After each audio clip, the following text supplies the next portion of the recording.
Blog Talk Radio.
Monday show airing live from Eugene, Oregon, where we're hanging out with Cool Pup Jess. I mean, really, Jesse's hanging out. Jesse is the coolest dog on the planet. And we are also hanging out with Rick Ventura, the awesome guitarist that you just heard perform with Riot Act. I'm going to say they're back together, but because there's like a whole history here. But this is the title track, Closer to the Flame. The album is out now through Global Rock Records. But go to riotactband.com. So welcome to the show, Rick. How are you? Oh, good. Thank you. Thanks for having me. Hey, it is good to have you on the show. And listening to that, I'm like, how are your fingers feeling? Like, seriously. They feel great right now. They want to play more.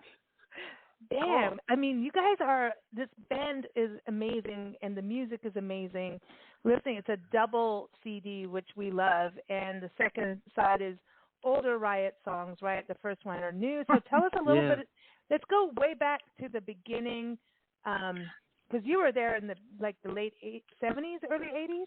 Yeah, late 70s, yeah. Eons ago, yeah. I came in on the Narita album, and I did Narita, Fire Down Under, Restless Breed, Born in America.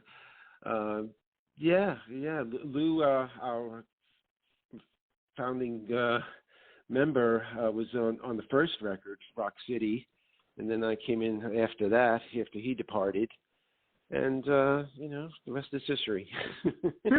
Wow. So now there's a Riot 5, right? There's also there was many incarnations of Riot. The period I was in, the albums I mentioned, after I had left the band, the direction of the band changed, and it went in a different, more of a speed thrash metal area, and they continued on with Mark, the original guitar player. He passed a number of years ago, but the band continued on, and they just take it in a different direction.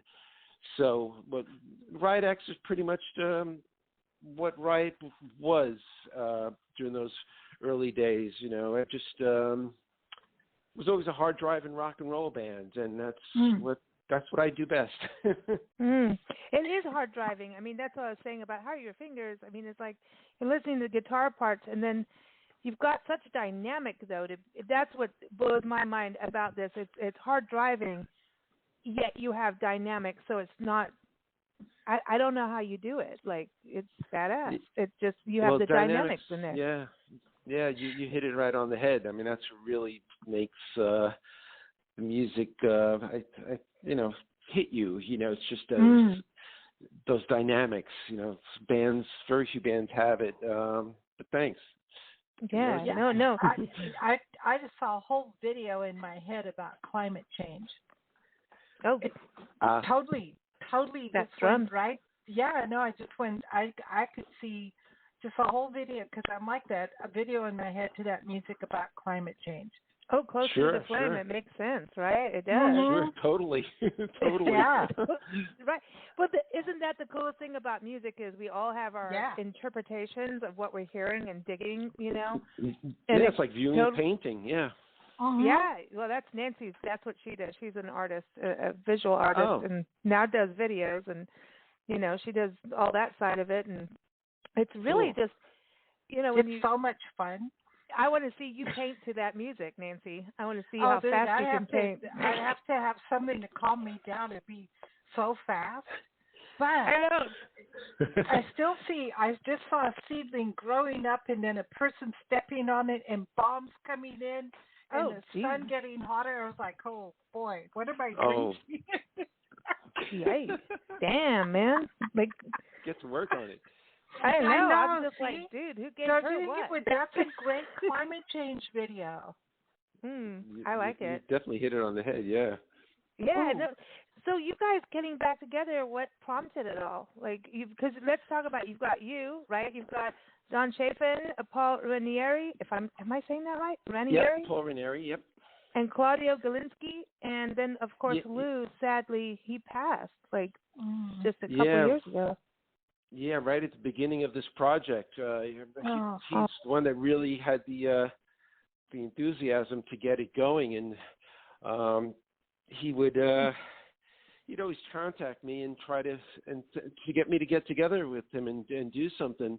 And a few years back, we were inducted into Heavy Metal Hall of History, and we were surprised after all these years, someone recognized the band, because we've always been sort of like underground, and we had hardcore fans, but never broke big. We were right on the verge, but we had a lot of unfortunate situations, like members leaving the band and some tragic deaths, and so it's been a rough. But Lou and I decided to give it a go after that induction ceremony, and that's how it really came together. We figured, hey, we never played together because he was gone by the second album, and I came in on the Reader album, and there was just so much enthusiasm when we started the project. It's like one of those magical moments. We just get the right combination of people, and everybody's heads in the same place. And when we auditioned Don, he was like, the key to making this all happen. God, his voice is insane. Yeah, we were just blown away. Holy cow! Right, dude. Exactly. I mean, really, and I mean, when you think about that, his pipes are like, you just go, wow, he's got that higher, register, but still like his strength, and then being able, again, it brings in that dynamic. And I think that's what really sets you guys apart, is like that dynamic where you've got the melody and there's that drive, but it's like, wow, you get into this album immediately. You're just in it. You're locked in. It's I'm like, gonna put go, your seatbelt on too, or don't. I'm going to go with it. I'm going to go, Lisa, I'm going to go rock opera. Yeah, I know, but it's like crazy. Come on. But his voice. And then, oh my gosh, so Claudio on drums, have you played with him before? Yeah, actually, Claudio and Paul, the three of us had played for a few years. We were just playing around locally, just playing covers, just for the sake of playing. And, I had so many original ideas I wanted to get out there, but we never found a vocalist. So when Lou and I decided to get this thing happening, he said, wow, okay, we got to get a band together. And I said to Lou, well, I'm playing with Paul and Claudio, and I'll ask them. So I asked them, and they were on board, and we started rehearsing, and it just sounded so good. But the vocalist was the key ingredient, and luckily a friend of Lou's told us about this guy Don, and we sent him some Riot songs, and the rest is history. We went to a rehearsal or audition rehearsal, what he would call it, and we played, and just like we all looked at each other, like Don looked at us, and we looked at him, and go, oh my God, that's awesome. We couldn't believe it. It just came together, When it clicks like that, especially for bands, because it is a marriage, and that's the thing. Nancy and I had a band in years ago, and like literally, no, just only a few members. But anyway, but it's a drama. I mean, I almost want to say the drama was better than the music at times. Yeah. There's always drama in the band. Jesus, the drummers and the bass. If your bass and your drummer, if the foundation is not copacetic, you're screwed. And that was the worst. Like it's like if the drummer and they were all on drugs and all kinds of crazy things were going on, and arrests were being made. The drummer got up and threatened on stage in our hometown while we're playing to stick his drumsticks up the other guy's nose. But I don't blame him. To this day, he should have done it. We're like, he deserved that's it. Funny. But no, I mean, the band like literally broke down in a gig, like right there in front of everybody. Wow, it was a a meltdown. It was we were playing Sweet Madame Blue. I'll never forget it. We were doing a cover of Sweet Madame Blue from the Styx. And it's like, Sweet Madame Blue, look, looking glass, and I'm like looking at this going, oh, we're so done. How do you keep singing and keep doing this while everybody's about to beat each other up during Sweet Madame Blue? Yeah. And then the lady who owned the club we were playing at, she just kept signaling, we got double rum and cokes for you right over here because you're going to need them. But you've seen that. I mean, isn't that the thing, though? With bands, it is so that synergy is so interesting about it because it's personalities, it's creativity, and you're putting everything. You're wearing your heart on your sleeve, literally, by doing it. Oh, definitely. I mean, it could work. Could work both ways. It could be detrimental, or it could be you could drive the band forward too. So. Yeah, but I mean, now you guys are you going to tour? Now you got an album out. Yeah. I mean, oh, good. Yeah, we're going to tour in August. We're going to England and Spain, and we'll be back in the States in September. And we'll I think we'll be in Oregon. So keep your eyes peeled for us. Yeah. We're going to be we're going to be back your side of the country. Okay. We're heading. We're going back. all over. So good. Yeah, we'll probably hook up. Keep in touch and we'll figure it out. Yeah, but Oregon's good. Yeah. Just touring the country, and I know we've got such a big European audience, especially for music. I know that they're going to dig. Yeah. I mean, I already know. Like everyone's gonna be like, "Yeah, let's get this going." So the double album is out now, right? Is it best to go to riotactband.com? That's before the album. Riotactband.com. Yeah, you could check it out. It's on Spotify, Amazon Music, Apple Music, so it's everywhere. So that is sweet. So the first album, new stuff. So didn't it start with the song "Wanted"? Right, that was the first original. And the first video. That was the first song. Once after Lou had passed in March of 2020, we were so devastated, and I was actually hesitant about going forward because of all the tragedies that Riot has encountered, and I really liked Lou so much, and he was such a great guy. And he just it just knocked me for a loop, and I didn't play guitar for a few months, and I just like, wow, this started off so great, now it's like dead, but the band, we kept in touch with each other, like what we're going to do, and I had a lot of music in me, everybody wanted to play, everybody knew we had something good, and Lou would have wanted us to continue, so we got together. It was during COVID, so it was difficult to get together. So I did stuff at home. I would send out demos, and we worked that way for a while. And then we finally got into the studio, and the first song we did was "Wanted," and it just had the energy and the vibe of what the band is, and that's why we released that as the first video and single. Awesome.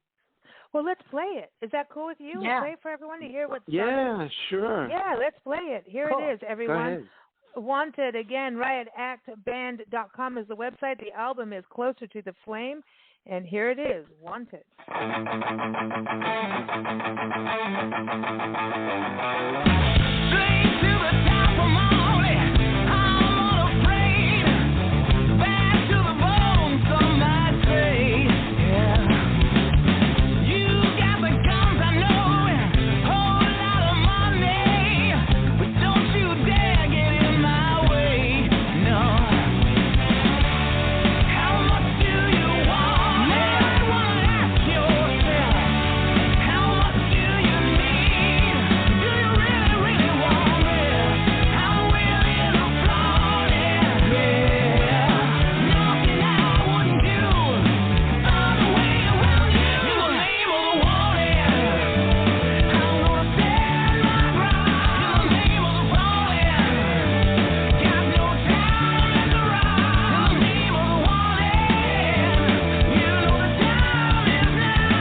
That was Wanted by Riot Act. Go to riotactband.com and go see the show. If you're in Europe, go see them. They're going to be there. There's summer coming up like soon. And also catch them in the States later when they come back home and get the album Closer to the Flame. And go to riotactband.com. Again, we've got Rick Ventura with us, guitarist. Dude, you guys are going to get me in trouble with this music. Seriously. Uh-oh. This reminds me of going to high school. Like this I don't know, man. I'm gonna get in trouble. I just know it. I feel, and that makes me feel good.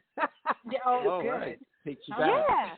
Yeah. I mean, but you don't hear this anymore. This is not, Right.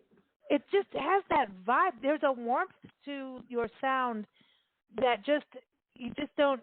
It hasn't been overproduced. You know what I mean? It just has this really good live vibe to it. It really does. That's what we tried to do. Thank you so much. Thank you. And that's a great question. How much do you want and how much do you need? I mean, humans have been arguing over this for centuries. What do you actually need? Right? Need versus want. I think that should be a question before people go into political office. What do you want and what do you need? If for anything, yeah. Yeah. Oh, yeah, I like that. Like, so, are you writing the lyrics? No, Don does the lyrics and I do the music. Awesome. Sweet. So you're the one putting in those breaks that just bring everybody round again and round home. What got you started guitar-wise? All the guitar greats from back in the golden age of rock. I mean, I grew up on all the great players from Jeff Beck, Ritchie Blackmore, Jimmy Page, and those are the guys that really influenced me. Ronnie Montrose. From that period, that's what made me pick up the guitar. Eric Clapton from the very, very early days, was probably one of the first that inspired me to pick it up. Yeah, man, because you're incredible. I mean, your fingers are moving, but then you bring us back home, like, okay, you can breathe a little bit. Guess what? We're going to go on another ride. Here we go. So it's interesting about how you're writing the music part too, because you're putting in the breaks at the place where you go, okay, but then there's another mystery around the corner, which I dig. I love it. Yeah, I mean, it's like when we're in the studio together, everybody just has so many great ideas, and we just all listen to each other, and we use, whatever works to make the song the best. That's what we do, Awesome. So the second side are classic Riot acts. I was going to say Riot songs, Yes, So were those songs that you were also part of writing? Those songs are from the first 3 Riot records of Rock City, Narita, and Fire Down Under. So those are, let's see, there's 12 tunes, and Lou and I just picked songs that we like to play, and that's really what it boils down to. I wrote a few of them. Most of them are written by Mark and Guy from the original Riot band, and Lou did 49er. So we picked the songs that we knew that the fans liked, and songs that would go over live, and songs that we actually like to play. So that's how we came up with those songs. Yeah, I mean, they're all badass. I mean, 49er, now you had a guest on that, right? Yeah, Mike Flynn's from Riot 5. Yeah, he plays a tail solo on that, so. Cool. Great guitar player. Oh, very good. Very good. And then Swords and Tequila, I love that. Cool. It's just a cool song. Tokyo Rose, everyone. We're going to play that on our June 6th show, so stay tuned for that. We've got to, and it's so good. It's awesome. But Altar of the King is just, what a way. I mean, is that the final, because the way I get music in, on the production side, it's a little different. Is that the final song on the album? You know something? I don't even know what the last song on the album is. I have to go you probably back to know more than me. I bought the press kit. Let me go to the press kit. What is it? The press what kit. Did they say? What did I don't they even say? know if that's Yeah, the it last is. song or 12. not. Number 12. It is. Okay, Altar there of you the go. King. There it is. To me, that is just kind of like, boom, in your face, closing. Like, what? That's appropriate. And then you're just going at the same time, like, what? Now what? So you have to start it over again because right. I guess that's the idea. It's like a Rocky vibe. You have to go off again, Mm-hmm. So it's yeah. I mean, but Swords and Tequila, I think that's one of my favorites. It is. That's a big favorite. Yeah, a lot of people. Is it? Yeah. Yeah. What's it like now after COVID, being out with an album now? Doing shows, like coming on radio shows and all the likes and. Like going back on tour, what's it like and performing? Well, I don't know because I'm not going to know till August because we still haven't played. Yeah, we worked on the album. We've been working on the videos. Any kind of tours that came up in Europe, a lot of them were canceled because either because of lockdown or these spikes, COVID spikes. So tours would be canceled left and right. So any chance that we had to play was shot down. So we really haven't played out. So we're going into rehearsal soon. And so we're just can't believe it's been so long. So we're just dying to get out there and play. So it's going to be really exciting for us and the audience, because the audience, people want to see live music. And hell yeah. It should be a very emotional experience. Yeah. I think, so this will be the first time that Riot Act is the group that it is now has hit the stage together. It'll be the first time, right? Exactly. But you guys know each other and performed for a while, so that's cool too. That you've got that background to, you have that language from a lot of the conversations we've had with musicians. It's like, it's not that we don't remember music. It's like, okay, it's the language between each other. Do we know the language? Do we know the language between the audience and us? Do we have that, like, And I think everyone's just ready, no matter what. Like, we're just all excited about it. That who cares if it's right or wrong? We're like a big horse race, just waiting to go. Yeah. Yeah, I know. It's going to be very interesting. It's going to be Oh, that is so cool that you're back out and performing and having a new album. You guys are just, Nancy and I are thrilled. I got to thank John over there. You guys for hooking us up with good music. He's cool too. I mean, it's just like when you hear music like this. I was emailing him and I'm like, dude, this is so good. It's like you're gonna get in trouble. You're gonna get a speeding ticket. This is speeding ticket music, and I love it. I have to say, I love doing our radio shows just because of all the music. Because I just feel like we've got to take over mainstream radio with this kind of music. Like, that'd be nice. We need to. They need to change their playlist. I'm just saying. In order to take over mainstream radio, you have to go see the sponsors, and you have to wait for the. Oh boy, I gotta get in trouble. No, we got nice people. You have to wait for the set. There's a mindset. And see, when you say mindset, when your mind's set on something for, like if you're an athlete and your mind's set on the race, that's a good thing. But this music goes to if that. Your I'm just saying, Nike, hello. Well, if your mind's set for the whole of your lifetime, that could be a bad thing. You know what I mean? So it's like switch up, have a listen. Don't just go, oh, I don't like this kind of music. I don't like that kind of music. How do you know until you actually listen to more than 1 or 2 or 10 or 100? This music will motivate. I mean, I'm thinking about for sports people getting out there. You listen to this, you're ready to roll, man. Oh yeah, totally. Yeah, especially sports, racing. It's just kind of music that gets you off your feet, Yeah, and it's sexy and people too. love this music, they really do. It's just not the focus, that's the whole thing, Yeah, and I think also when you talk about metal music too, I think we forget about how many women listen to this kind of music. Oh, you could clean houses to it and be done like 5 hours sooner. Yeah. But I mean, no, listen, men clean houses too. They should anyway. But I'm just saying that there's like there was always this very male energy, like metal for, Oh, yeah. And I think it's bull. Like women, I knew when I grew up, like in high school and stuff, we were listening to Black Sabbath, we were listening to all of it, and it's like, and hard rock, but it had to have a melody. Yep. It had to have some kind of hook to it. Right. That's exactly. Songs.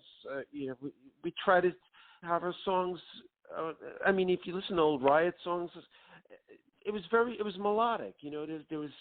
That was the whole thing about a song, a melody, something that you could grasp onto. A lot of music, it just flies right by you now, and it's nothing to really grasp onto. But I think that's where you guys are. Like I said in the very beginning, is the dynamics is that you do have a melody that is immediately hookable. And you've got the lyrics. But I think what's great about you being, we love that you're here because, a lot of times like guitar solos, here it is. It's here I am with my guitar. I'm like, look at me, Oh, yeah, and no, you know what I mean. Me. And yet you guys have a balance in the music of it's the band, and everyone is 100% badass, and it's like, and everybody has their breathing space in a song where it needs to go. I think that's a really good thing. Whereas a lot of times, you just lose it because look at me, I'm a badass, and eventually everybody gets tired of look at me, I'm a badass. Sure. I mean, everybody gets to shine on each song. I mean, you listen to Paul's bass lines, Claudio's drumming, and it's Don's vocals. Everybody's just has their identity, which is kind of nice, and it's not just flashy guitar solos and nonsense, and I don't know. We just maybe about part of making your a beauty good is song. that you guys are simple. Like you don't have so many people in a band that there's like a simplicity to it, and you guys are just working the hell out of your instruments. You know what I mean? It's like Well, there's a human component that comes across. In performances.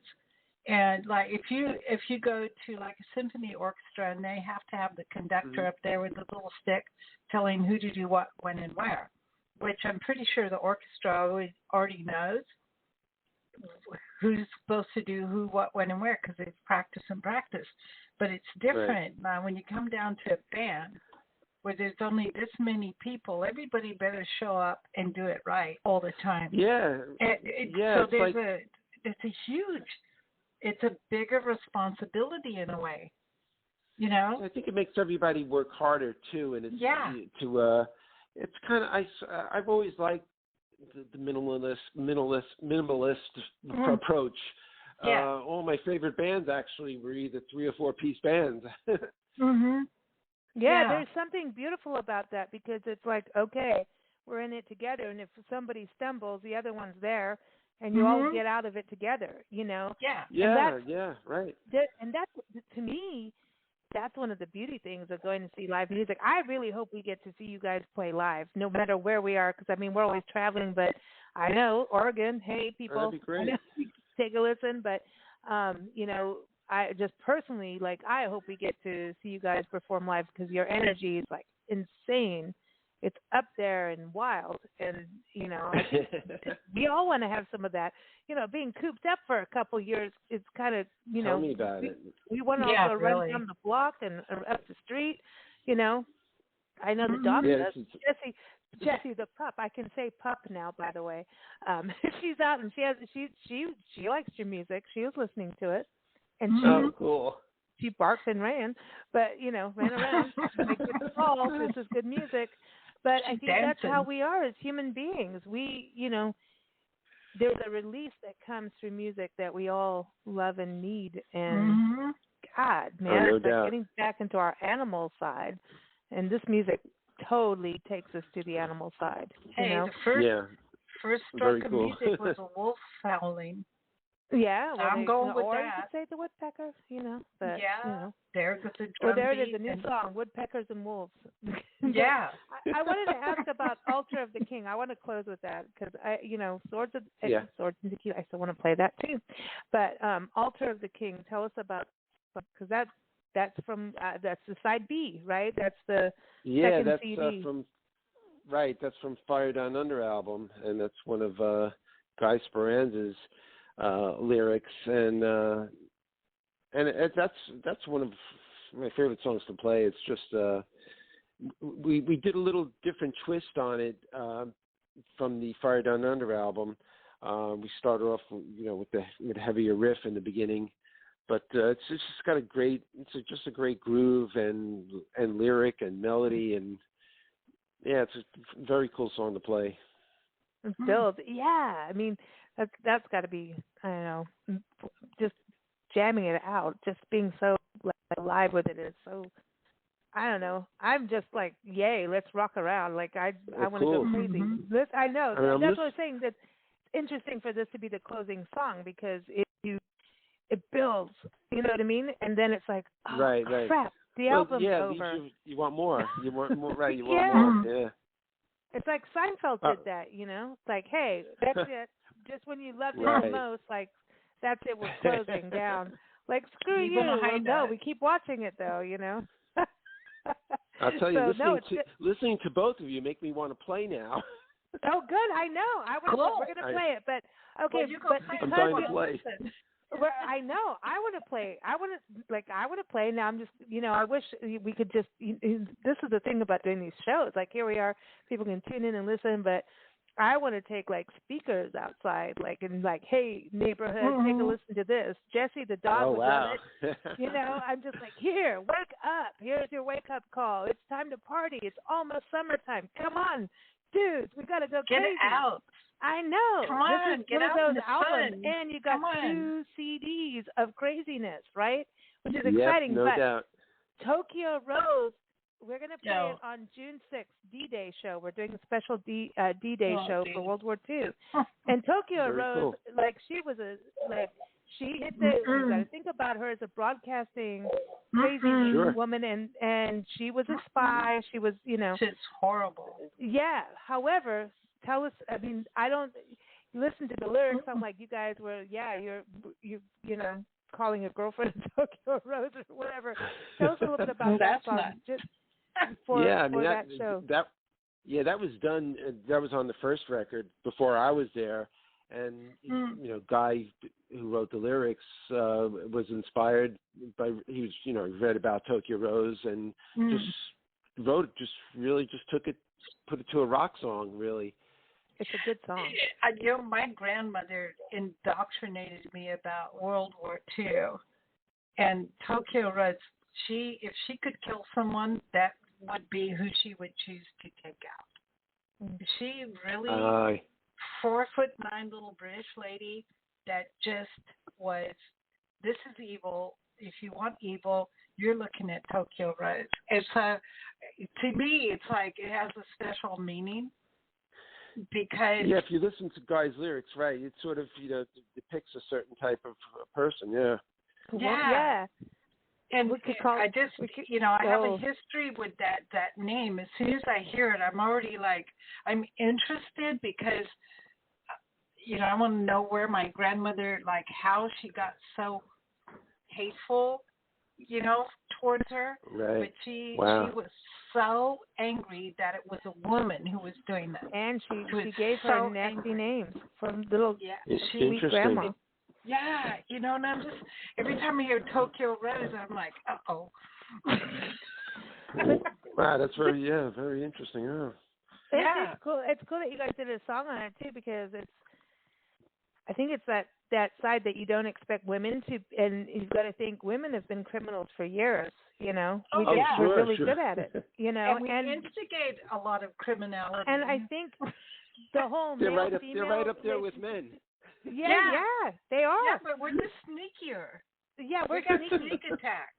We do have sneak attack and multitasking sneak attacks. And so I think there's a thing with a guy, sometimes a woman will give him a clue no, and he's not picking up on the clues, and then she could become a Tokyo Rose, just No, and then you gotta get more blatant, and it's like, dude, they have to spell it out to you. Well, okay, so everyone, you need to just go get the album and listen to it. But Don't wait for June 6th. Go get the album. Go to riotactband.com. Yeah, get it now. Go get it now. Listen to it, and then watch the Johnny Depp and Amber Heard trial. I had to say it. There's a Tokyo Rose right there. I'm sorry. Yeah. I was watching that too. I know. That's a Tokyo Rose. Oh, you can't say that because maybe she was abused. So you've got to go with justice. Wait for justice, Nancy. Allegedly. Remember, reportedly, allegedly. Don't get us in trouble, radio show words. Okay. I'm just saying. I believe in free speech. I do too. So there it is. But Tokyo Rose was a broadcaster, by the way. So there you go.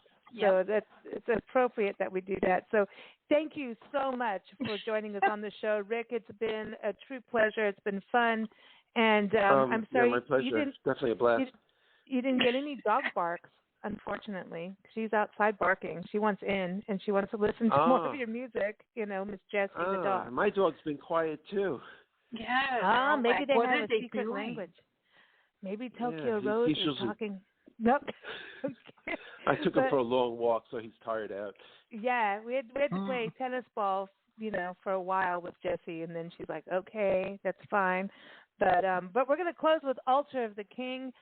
Everyone, cool. Again, riotactband.com. Keep up with us at bigblendradio.com. As you know, we're doing our live shows again, and it's our anniversary year, so you never know when we pop up with a live show. We love it. We miss it. And at the same time, do our recordings. But, we do a little bit of all because why not? We're the blend, and why should we do all one thing at one time? No, that's not what it's about. Because remember, we multitask, and we could be Tokyo Rose. And just mix it up. Lisa. Watch out. Kidding. I'm kidding. But everyone, again, the album is Closer to the Flame. Go get it. Thank you so much, Rick. And give everyone a hug for us from the band. And you guys have safe travels on your European tour. And you too. Thank you. And hopefully we'll see you at a gig soon. And then if I'm the crazy person spinning around and going nuts, it's me. All right, cool. You listen to Thank this, you. it'll happen. Yeah, it's been a blast talking to both of you. Thank you. Thank you. Here it is, everyone. Altar of the King. All right.